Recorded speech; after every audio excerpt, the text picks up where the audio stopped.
యెషయా ఆయన మహిమను చూచినందున ఆయనను గూర్చి ఈ మాటలు చెప్పాను. పైన సందర్భం ఎవరి గురించి? ఇది యేసుప్రభు గురించే. ఎవరి మహిమను చూశాడట? యేసుక్రీస్తు ప్రభు యొక్క మహిమను ఆయన బతికున్నప్పుడు చూశాడట. భవిష్యత్తులో ఒక తరం వస్తుంది, ఆ తరములో ఉన్నవారు కళ్ళతో చూస్తున్నా నమ్మలేని పరిస్థితి అని ఒక ప్రవచనం కూడా పలికేశాడు. ఇక్కడ ఆయన ఆయన ఆయన అనే పదం ఎవరిని సూచిస్తుందో చెప్పండి సందర్భాన్ని బట్టి. యేసుక్రీస్తు ప్రభును. ఇప్పుడు యెషయా గారు చూసింది ఎవరి మహిమనట తన జీవితంలో? ఈయన మహిమనే అప్పుడు చూశాడట. అయితే యెషయా గారు చూసినప్పుడు అత్యున్నత సింహాసనంపై కూర్చున్నది ఎవరో చెప్పండి. ఇక యెహోవా అన్న పేరుతో యేసుక్రీస్తు ప్రభు. సమాజంలో ఉన్నోళ్ళు ఎక్కువ మంది రాళ్ళు యేసుక్రీస్తు ప్రభు మీద వేస్తుంటే తట్టుకోలేక పరితాపముతో రండి ఎదురుగా రండి విసురుదురు కానీ రాళ్ళు చూద్దామని నిలబడుతున్నాం. ఇక్కడ రండి ఆయన మీద వేయండి ఒకసారి. ఆయన ఎవరు చూపిస్తాం రండి అంటున్నాం. ఆయన ఎవరు చూపిస్తాం రండి ఒకసారి. ఇప్పుడు మీరు అడగండి నన్ను, యేసుప్రభు ఎవరని అడగండి. జనరల్గా అడగండి, గట్టిగా అడగండి. యేసుప్రభు ఎవరంటే అత్యున్నత సింహాసనముపై ఆసీనుడై పరిశుద్ధుడు పరిశుద్ధుడు పరిశుద్ధుడని గాన ప్రతిగానములతో శరాపులన్న మహాదూతల చేత కొనియాడబడుచున్న మహిమ గల నిత్య మహాదేవుడు మీరు అడుగుచున్న యేసుప్రభు. యేసుక్రీస్తు నామంలో మీ అందరికీ నా వందనాలు. ఇంతకంటే ముందు మీరు ఒక వీడియో చూశారు. అందులో వంశీ గారు చాలా మంచి సేవకులు, చాలా గొప్ప సేవకులు, చాలా అద్భుతమైన అనేకమైన విషయాలను చెప్పారు, తెలియజేశారు. కానీ కొన్ని విషయాలు ఆయన తప్పుగా బోధించాడు. తండ్రి, కుమార, పరిశుద్ధాత్మ వీరి ముగ్గురు విషయంలో కొన్ని విషయాలు ఆయన తప్పుగా బోధించారు. సో నేను బైబిల్లో చెక్ చేసినప్పుడు, బైబిల్ని దాన్ని ధ్యానించినప్పుడు, బైబిల్ని పరిశీలించినప్పుడు ఆయన బోధ బైబిల్ ప్రకారం కరెక్ట్గా లేదు. ఓకే, నేను చెక్ చేసినప్పుడు నాకు అలా అనిపించింది. కనుక ఆయన చేసిన బోధలో పొరపాట్లు ఉన్నాయని ఈ వీడియోలో మీకు చెప్పబోతున్నాను. కనుక మీరందరూ కూడా ఈ వీడియోని పూర్తిగా చూడండి. మీరు కూడా ఆలోచించండి, బైబిల్ని చెక్ చేసుకోండి. బైబిల్లో ఉన్న రిఫరెన్స్లను, బైబిల్లో ఉన్న వచనాలను జాగ్రత్త మీరు చదవాలి. ఎందుకంటే వంశీ గారు ఏం చెప్పారంటే పరలోకమందు, ఓకే, సింహాసనం మందు కూర్చున్న వ్యక్తి యేసుక్రీస్తు. అంటే సింహాసనం మందు యేసుక్రీస్తు కూర్చున్నాడు. అదే విధంగా పాత నిబంధనలో ఉన్న యెహోవా యేసుక్రీస్తు అని ఆయన బోధించారు. ఓకే, సో ఇది తప్పు అని, ఇది బైబిల్ ప్రకారం కాదని, సింహాసనంలో కూర్చున్నది యేసుక్రీస్తు కాదని, తండ్రి అయిన దేవుడని ఈ వీడియోలో మీకు చెప్పబోతున్నాను. కనుక మీరు అందరూ కూడా జాగ్రత్తగా కొన్ని వచనాలను మీరు జాగ్రత్త చెక్ చేసుకోవాలి. మీకు చెప్పబడుతున్న, మీకు నేర్పించబడుతున్న కొన్ని విషయాలను జాగ్రత్తగా మీరు చెక్ చేసుకోవాలి.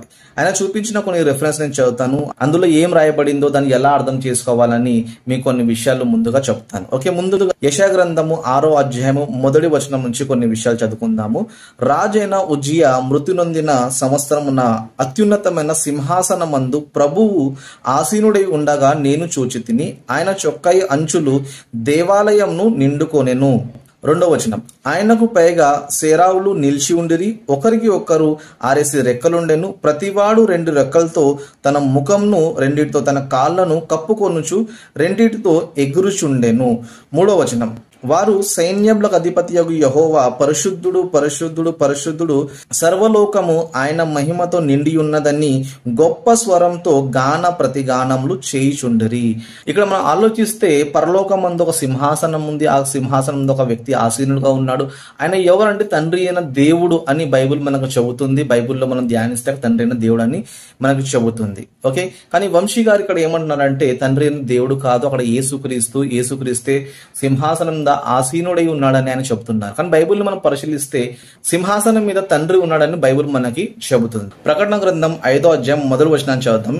ఇక్కడ ఇలాగ రాయబడింది, మరియు లోపట వెలుపట వ్రాతి కలిగి 7 ముద్రలు గట్టిగా వేసి ఉన్న ఒక గ్రంథము సింహాసనమందు ఆసీనుడై ఉండు వాని కుడి చేత చూచితిని. అంటే ఒక గ్రంథాన్ని సింహాసనమందు ఆసీనుడై ఉండు వాని కుడి చేత చూచితిని. ఇప్పుడు సింహాసనం మీద ఒక వ్యక్తి ఉన్నాడు. ఓకే, ఆయన ఎవరంటే తండ్రి అయిన దేవుడు.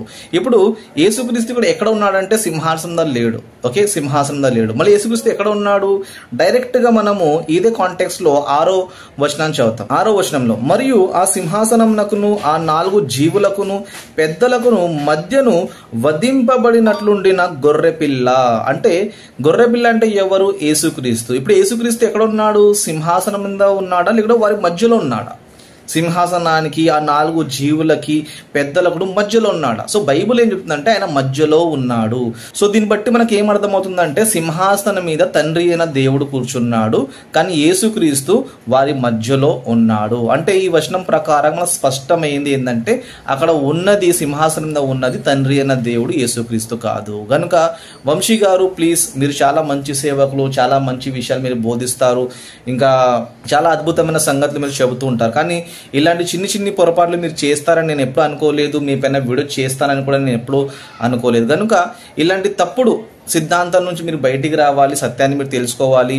వంశీ గారి ఫాలోవర్స్ మీరు కూడా ఇలాంటి విషయాలని అర్థం చేసుకొని, చక్కగా అర్థం చేసుకొని, బైబిల్ని సరిగ్గా మీరు అర్థం చేసుకోవాలని మీతో నేను కోరుతున్నాను. ఓకే, మరొక విషయాన్ని మీకు చెబుతాను. ఏ వచనాన్ని చదివి వీరు అపార్థం చేసుకున్నారో ఆ విషయాన్ని కూడా మనం ఆలోచిస్తాము. మనము యోహాను సువార్తలో చదివితే, యోహాను సువార్తలో రాయబడిన విషయాన్ని చదివి వంశీ గారు లాగానే చాలా మంది కూడా అపార్థం చేసుకున్నారు. అది ఏ వచనం అంటే యోహాను సువార్త 12వ అధ్యాయము 41వ వచనం మనం చదివితే ఇక్కడ ఎలా రాయబడింది, యెషయా ఆయన మహిమను చూచినందున ఆయన గురించి ఈ మాటలు చెప్పాను. అంటే ఈ వచనాన్ని చూపించి వంశీ గారు అలాగే చాలా మంది సేవకులు ఏం చేశారంటే అపార్థం చేసుకొని, యెషయా గారు యేసుక్రీస్తునే సింహాసనంలో చూశారని ఇలా చాలా మంది అపార్థం చేసుకొని ఇలా వీళ్ళు బోధించారు. కానీ ఈ సందర్భాన్ని, ఈ కాంటెక్స్ట్ ని మీరు ముందు నుంచి జాగ్రత్త చదివితే యెషయా గారు 2 వచనాల గురించి, అంటే 2 ప్రవచనాల గురించి చెబుతున్నాడు. అందులో ఏంటంటే యెషయా గ్రంథం 53వ అధ్యాయము, అందులో ఒక కాంటెక్స్ట్ ఉంది. ఆ తర్వాత యెషయా గ్రంథము 6వ అధ్యాయం 10వ వచనంలో ఆ కాంటెక్స్ట్ లో ఉన్నాయి. ఓకే, సో యెషయా గ్రంథం 6వ అధ్యాయంలో అక్కడ సింహాసనం గురించి ఉంది. ఆ సింహాసనం తండ్రి అయిన దేవుడు కూర్చున్నాడని రాయబడింది. అదే విధంగా యెషయా గ్రంథం 53వ అధ్యాయంలో మీరు చదివితే అక్కడ తండ్రి అయిన దేవుడు కూడా ఉన్నారు, అలాగే యేసుక్రీస్తు కూడా ఉన్నారు. కానీ వీళ్ళు ఏం చేశారంటే ఒకే వచనాన్ని పట్టుకొని, ఒకే వచనాన్ని తీసుకొని అక్కడ సింహాసనంలో యేసుక్రీస్తు ఉన్నాడని ఒక పొరపాటు పడి ఇలా తప్పుడు సిద్ధాంతాన్ని వీళ్ళు బోధిస్తున్నారు. కానీ బైబిల్ మనం ఆలోచిస్తే కాంటెక్స్ట్ లో ఏంటంటే, కాంటెక్స్ట్ లో సువార్త గురించి ఉంది. అంటే యేసుక్రీస్తు ప్రకటించిన సువార్తని చాలా మంది నమ్మలేదు కనుక ఆ సువార్త గురించి కాంటెక్స్ట్ లో చెప్పబడుతుంది. ఎలాగంటే మనం డైరెక్ట్ 37 నుంచి చదివితే అక్కడ మనకు సందర్భం అర్థమవుతుంది, అక్కడ కాంటెక్స్ట్ లో ఏం చెప్పాలనుకుంటున్నాడు అది కూడా మనకు అర్థమవుతుంది. మనం చూస్తే యేసు ఈ మాటలు చెప్పి వెళ్ళి వారికి కనబడకుండా దాగి ఉండెను. మాటలు మీరు జాగ్రత్త ఆలోచించండి. యేసు ఈ మాటలు చెప్పి వెళ్ళి వారికి కనబడకుండా దాగి ఉండెను. ఆయన వారి ఎదుట ఎన్ని సూచక్రియలు చేసినను వారు ఆయన యందు విశ్వాసం ఉంచనేరిరి. అలాగే 38వ వచనం, ప్రభువా మా వర్తమానము నమ్మినవాడు ఎవడు? అంటే యెషయా గ్రంథంలో రాయబడిన ప్రవచనం ఇక్కడ రాయబడుతుంది. ఓకే, యెషయా గ్రంథంలో ఈ ప్రవచనం రాయబడింది. అంటే ప్రభువా మా వర్తమానం నమ్మిన వాడేవాడు? ప్రభు యొక్క బాహువు యెహోవానికి బయలుపరచబడెను అని ప్రవక్త అయిన యెషయా చెప్పిన వాక్యం నెరవేరినట్లు ఇది జరిగేను. అంటే అక్కడ వాళ్ళు ఏం చేశారంటే యేసుక్రీస్తు ఒక చెప్పిన మాటలు, ఆయన వర్తమానాన్ని, ఆయన సువార్తని వారు నమ్మలేదు, యూదులు నమ్మలేదు. అదే విషయాన్ని యెషయా గ్రంథంలో కూడా రాయబడిందని ఇక్కడ 2 వచనాల్లో, ఓకే 2 వచనాలు 38 కానీ అలాగే 40 వచనం కానీ ఇక్కడ 2 వచనాల్లో కూడా పాత నిబంధనలో అనగా యెషయా గ్రంథంలో రాయబడిన విషయాలని యోహాను గారు ఇక్కడ రాస్తున్నారు. సో ఇక్కడ విషయం ఏంటంటే సువార్తను నమ్మలేదు కనుక సువార్త గురించి యోహాను గారు ఇక్కడ రాశారు. కానీ సింహాసనంలో ఎవరున్నారంటే తండ్రి అయిన దేవుడు ఉన్నాడు. యేసుక్రీస్తు ఎక్కడ ఉన్నాడంటే వారి మధ్యలో ఉన్నాడు. అంటే వాళ్ళ పెద్దలకును సింహాసనంకును 4 జీవుల మధ్యను అక్కడ యేసుక్రీస్తు ఉన్నాడు. సో ఈ వచనాలను బట్టి మనకు ఏమర్థమైందంటే సింహాసనంలో ఉన్న యెహోవా ఆయన యేసుక్రీస్తు కాదు, అక్కడ తండ్రి అయిన దేవుడు అని మనకు స్పష్టమైంది. సో ఇలాంటి చాలా విషయాలు వంశీ గారు కానీ, అదేవిధంగా విజయ్ కుమార్ కానీ, అదేవిధంగా జేమ్స్ బ్రదర్ కానీ ఇలాంటి వారు ఏం చేశారంటే వాక్యాన్ని ఇష్టం వచ్చినట్టుగా అపార్థం చేసి వాక్యాన్ని ఇష్టం వచ్చినట్టుగా వీళ్ళు బోధించడం ప్రారంభించారు. కనుక వీరి బోధల్లో పొరపాట్లు ఉన్నవి మాత్రమే నేను చూపిస్తున్నాను. మిగిలిన విషయాలు ఏంటంటే చాలా మంచివే, నో ప్రాబ్లం, అందులో ఎలాంటి ప్రాబ్లమ్స్ ఏం లేవు. కానీ తండ్రి కుమార పరిశుద్ధాత్మ గురించి చాలా తప్పుడు బోధలు, చాలా వాక్య విరుద్ధమైన బోధలు వీళ్ళు చేశారు. కనుక అలాంటి ఇంకా పాయింట్స్ ఉన్నాయి, ఇంకా విషయాలు ఉన్నాయి, వాటిని కూడా మీ ముందుకు తెస్తాను. కనుక మీరు మా ఛానల్ని సబ్స్క్రైబ్ చేసుకోండి, వీడియోని లైక్ చేయండి, కమెంట్ చేయండి. మీకు ఇందులో ఎలాంటి ఇన్ఫర్మేషన్ దొరికింది ఖచ్చితంగా మీరు కమెంట్ చేయాలి. అదేవిధంగా ఎవరైనా నాతో డిబేట్ చేయాలనుకుంటే ఖచ్చితంగా మీరు రావచ్చు. ప్రేమపూర్వకంగా మనము డిబేట్ చేద్దాం, లేకపోతే డిస్కషన్ చేద్దాం, లేకపోతే చర్చ పెట్టుకుందాం. ఓకే, సత్యాన్ని ప్రజలకు తెలియజేయడానికి ప్రేమపూర్వకంగా మనం కూర్చొని మాట్లాడుకుందాం. ఓకే, సో మీరందరూ కూడా ప్లీజ్ ఛానల్ సబ్స్క్రైబ్ చేసుకోండి, లైక్ చేయండి, షేర్ చేయండి. God bless you.